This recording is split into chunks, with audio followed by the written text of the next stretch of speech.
Alright, yan. Kumusta na kayo mga kamanok? Sana ay nasa mabuting kalagayan kayo sa ngayon. So, maganda pa kaya ang mag-alaga ng paitloging manok sa ngayon? Sa akin ay pwedeng-pwede pa. No? Tumas man ang presyo ng RTL at maging ang presyo ng patuka, at least nakakabahay pa rin naman dahil tumas din ang presyo ng itlog. So wag lang sanang patuloy ang pagtaas dahil hindi rin ito affordable. So pwedeng-pwede pa ang mag-alaga sa ngayon dahil mas dadami ang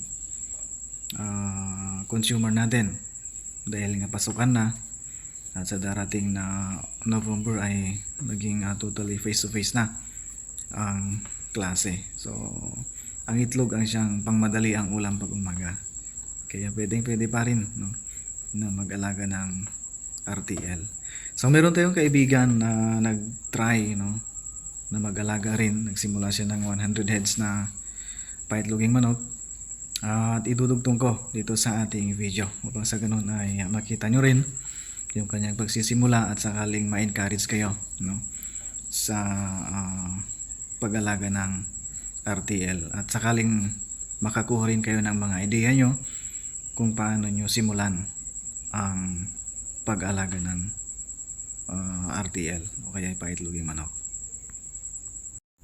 Yan, dumating na nga ang mga RTL. Dito po ay kanilang pinick up mula doon sa Ambassador Tublay, no? Doon sa Benguet. Dito po ay kanilang binili ng 330 per head. Yan. So bali humiram na lang sila ng crates na panlagyan.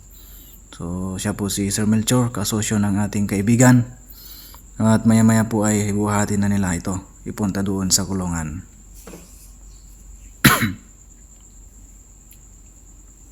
Yan. Ayan, sinimulan nila at maya maya ay susunod na rin po tayo doon.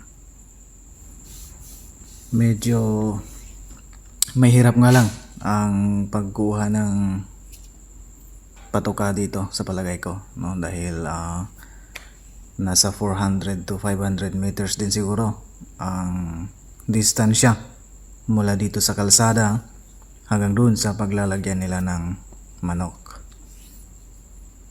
Ayan, sunod na rin tayo.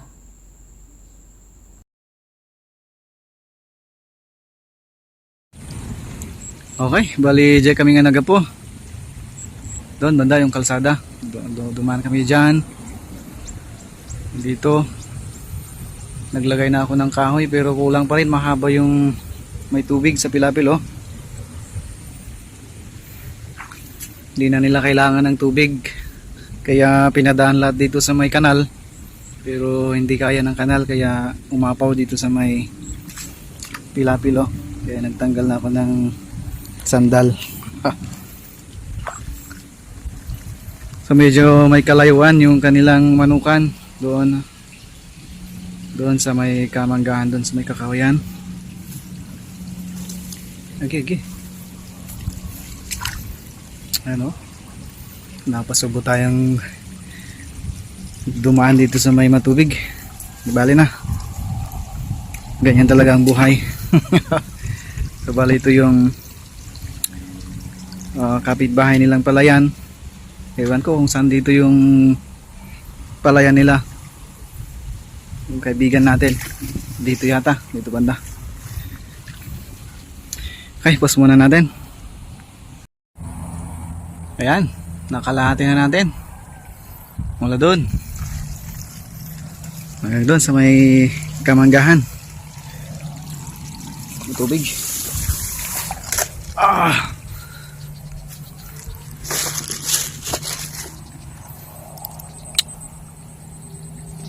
Yun, napapansin nyo ba yung may puti doon?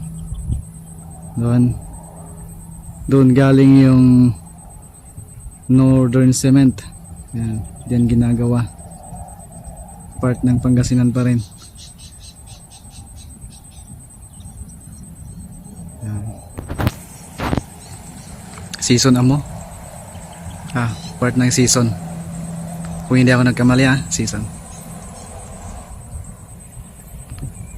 Yan, ito yung palayan nila paring Jeremy.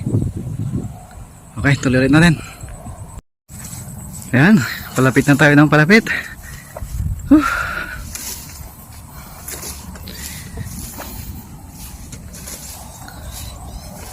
Tuloy natin mamaya, mahirap nang mahulog. Nakarating na tayo. Dito iti bali dati kulungan ng baboy. Maraming baboy. Nag-aalaga sila ng baboy dito dati nung wala pa yung mga sakit ng baboy, PSF.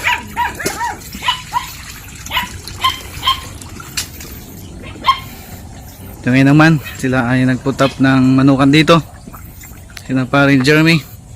So napakagandang space dito, oh.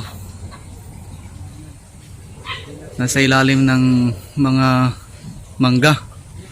So napakalamig. Yan.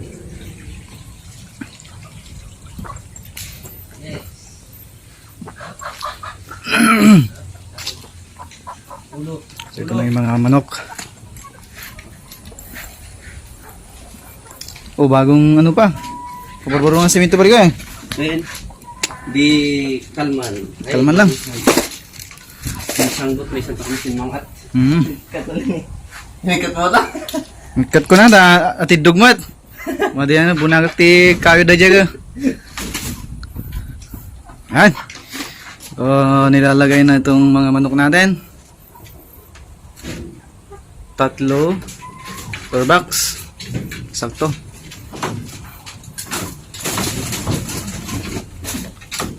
Manong quality pa rin ko eh. May isang layer, manong box. Sanga pulo, so 30. Matupat.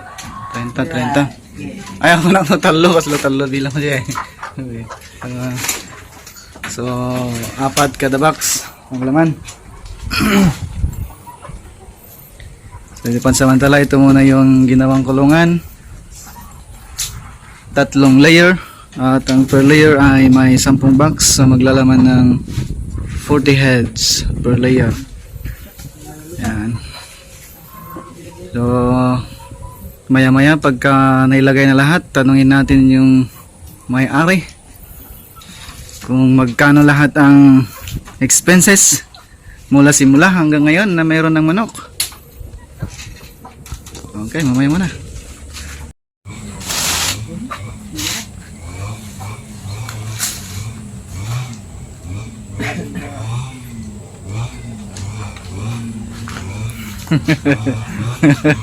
Iiso mo tama rin kayo. Ikita mo dito anya. Guwapo.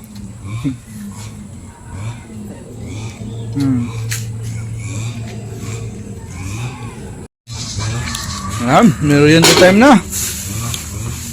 Meron na ilagay na lahat dito yung mga manok. Lahat po yan ay 100 heads.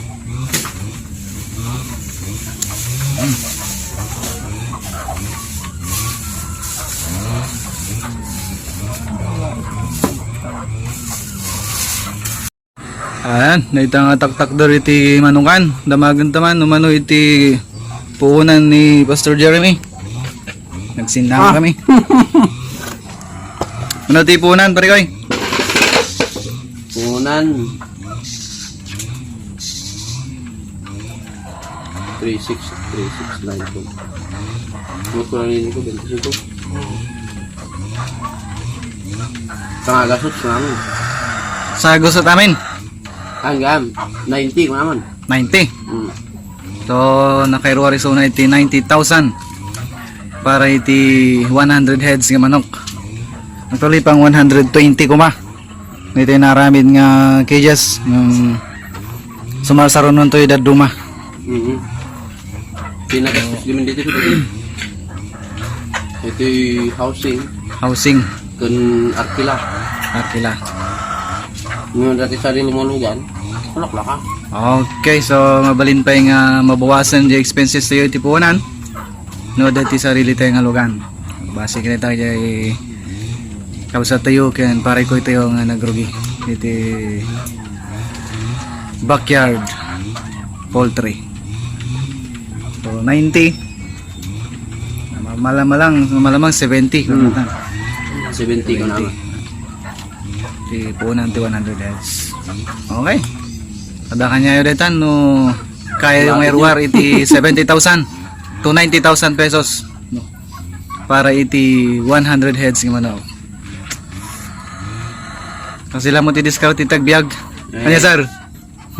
Yan. Siman. Luluyan. Tawag na diyan. Kadapay lang iti sideline na. Okay.